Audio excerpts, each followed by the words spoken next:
Ibu Rahmawati, Pak Ahmad Loka, Pak Erwin, Pak Nofrizal, juga guru saya sebenarnya Pak Senator Nur Bahagia.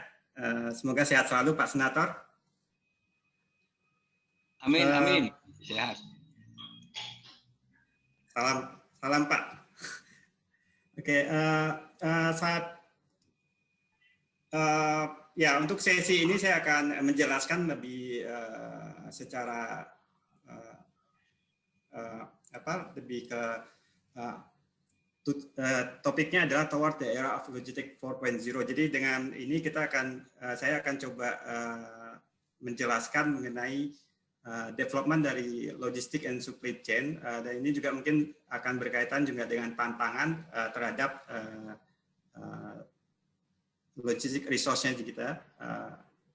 Mungkin dilanjutkan, Ibu.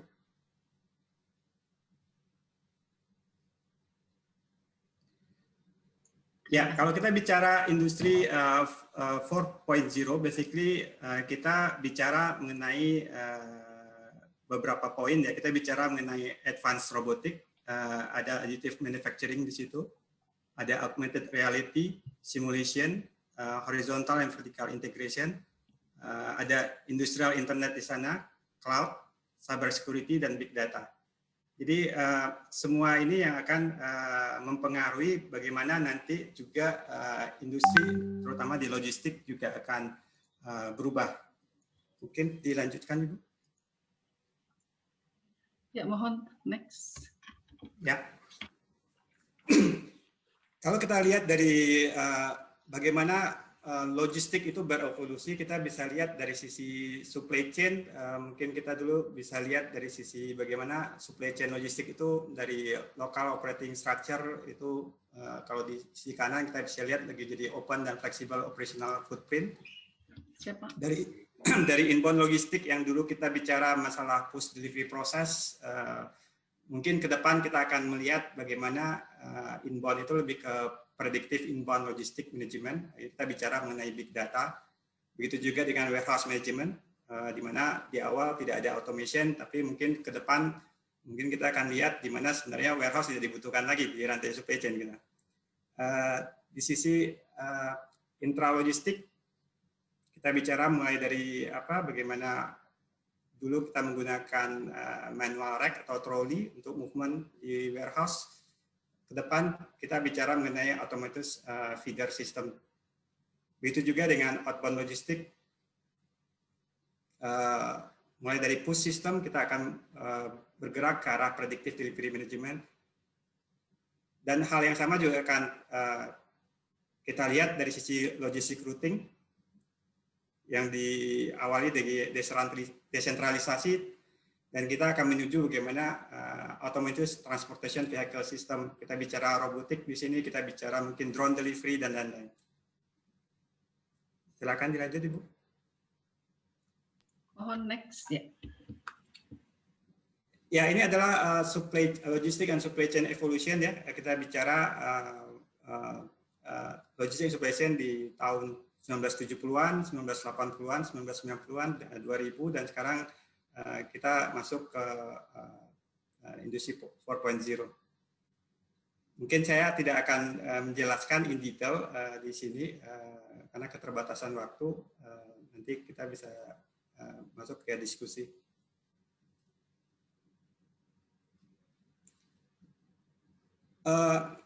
Ini adalah pembanding ya antara supply chain management di digital era, gimana pada saat tradisional last mile itu hanya mungkin sampai ke toko, tapi di era digital kita bicara last mile kita sampai ke end user.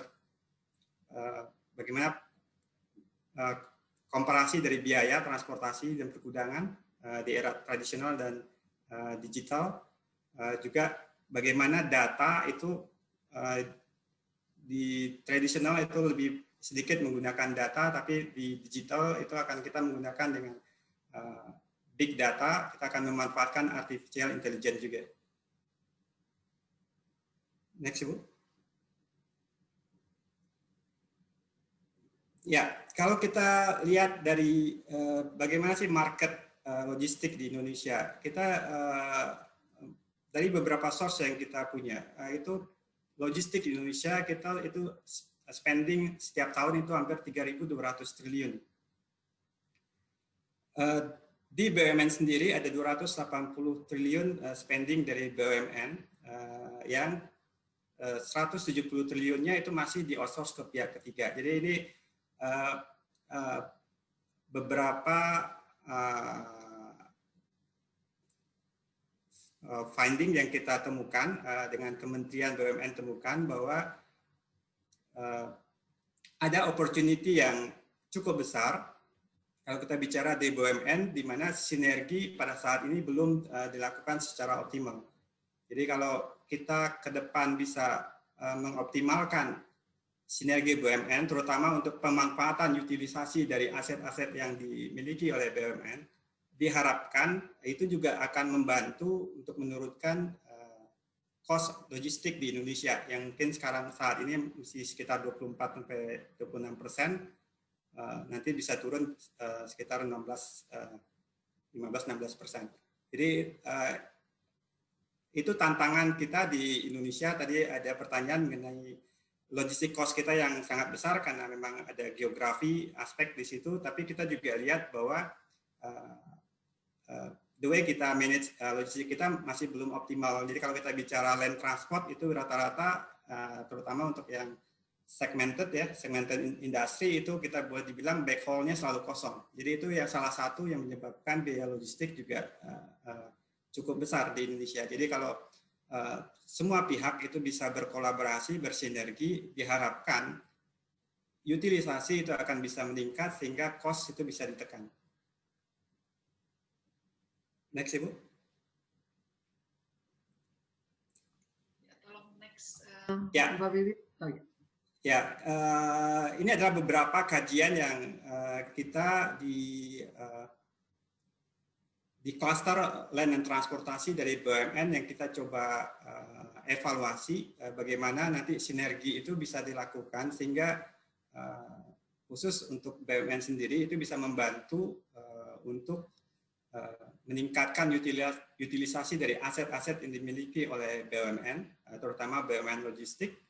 Di satu sisi tentu akan menurunkan biaya logistik untuk end user, dalam hal ini juga BUMN. Tapi ini tidak menutup kemungkinan bahwa dengan kolaborasi dengan pihak swasta itu juga akan lebih bisa menekan cost yang akan terjadi.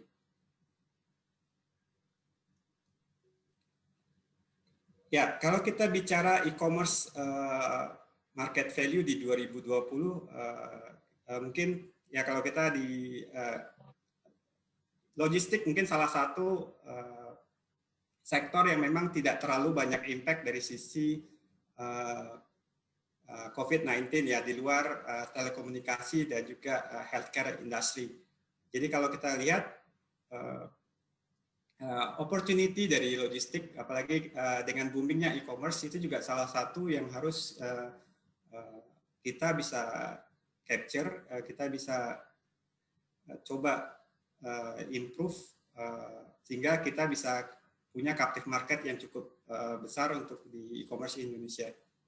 Jadi kita bisa lihat potensi pasar di e-commerce di tahun 2022 itu dari riset dari McKinsey itu kita mengevaluasi sekitar lebih dari 700 triliun rupiah. Dan ini akan trennya akan tetap continue untuk tumbuh. Jadi bisnis model kita untuk mengadres karena dengan industri yang cukup tumbuh, industri logistik juga sangat kompetitif ya. Kalau kita bicara industri kurir, mungkin Bapak dan Ibu bisa lihat bagaimana kompetisinya sangat ketat. Di Asperindo sendiri mungkin ada lebih dari 100 perusahaan kurir company yang memang sudah mendapat izin dari Kominfo. Jadi itu bisa dilihat menandakan bahwa ternyata industrinya cukup menarik dan cukup kompetitif dengan pangsa pasar yang cukup besar. Ya, next.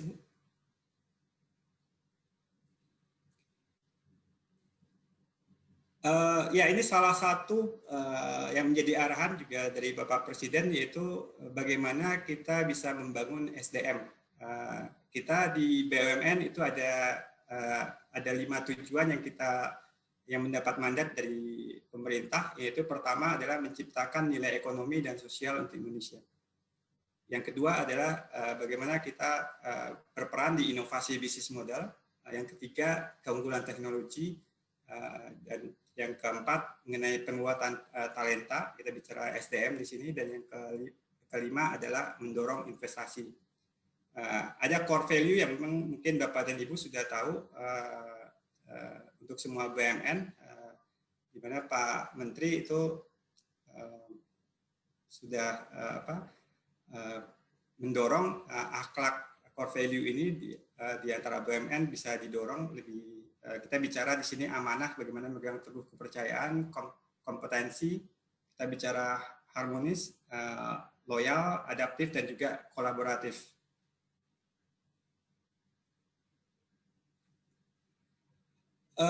Ya, melanjutkan dengan transformasi di PT POS sendiri.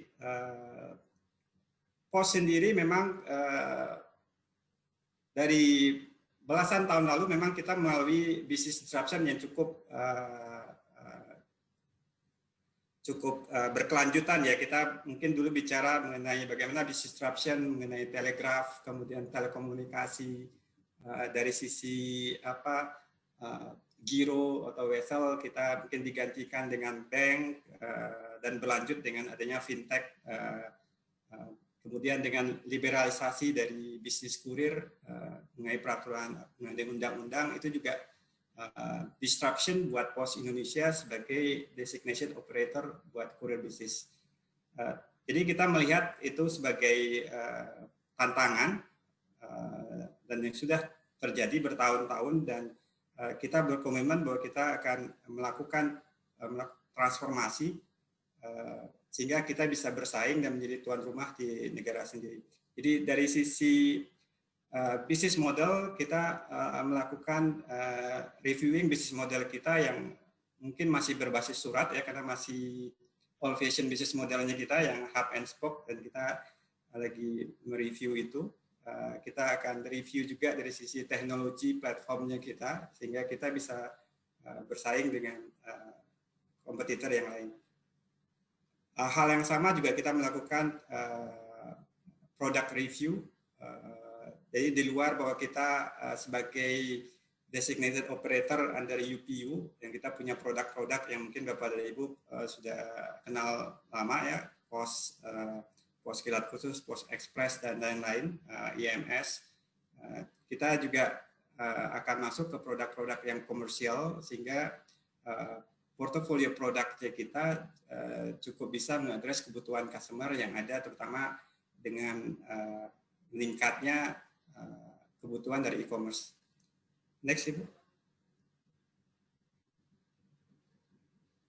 Ini hanya beberapa inisiatif yang memang ada. Mungkin saya akan skip ini. Next, Ibu. Ya, next.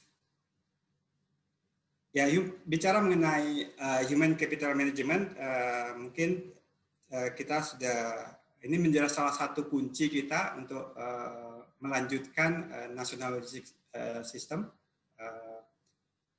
Bagaimana kita bisa, industri ini bisa menyediakan SDM logistik yang profesional, apakah itu baik melalui jalur formal, akademik, maupun jalur yang informal, vokasi, maupun jalur profesi. Terkait juga dengan pendidikan profesi logistik, mungkin tadi sudah disampaikan sama Pak Nofrizal. Next, Ibu. Ini adalah tantangan dari industri logistik 4.0, di mana logistik akan mengarah kepada smart supply chain. Dan ini yang berkaitan dengan human capital, kita bicara mengenai education, pengetahuan, experience, keterampilan, dan akan banyak perubahan terjadi di industri, di mana industri ini akan membutuhkan pekerjaan-pekerjaan yang lebih high level, bukan pekerjaan-pekerjaan yang mungkin sifatnya lebih clerical seperti yang kita punya saat ini, di mana pekerjaan-pekerjaan tersebut mungkin akan digantikan dengan automation, robotik. Kita mungkin di beberapa negara kita juga sudah lihat bagaimana postal dari negara-negara lain itu sudah mulai melakukan uji coba dengan drone delivery. Jadi inilah tantangan buat industri di mana kita harus mempersiapkan kualitas dari SDM kita sehingga bisa peran-peran yang tadinya kita melakukan banyak clerical job itu sudah pasti akan digantikan dengan logistik 4.0 dan artinya dibutuhkan SDM yang punya role yang jauh lebih dari sekitar clerical job nantinya. Next, Ibu.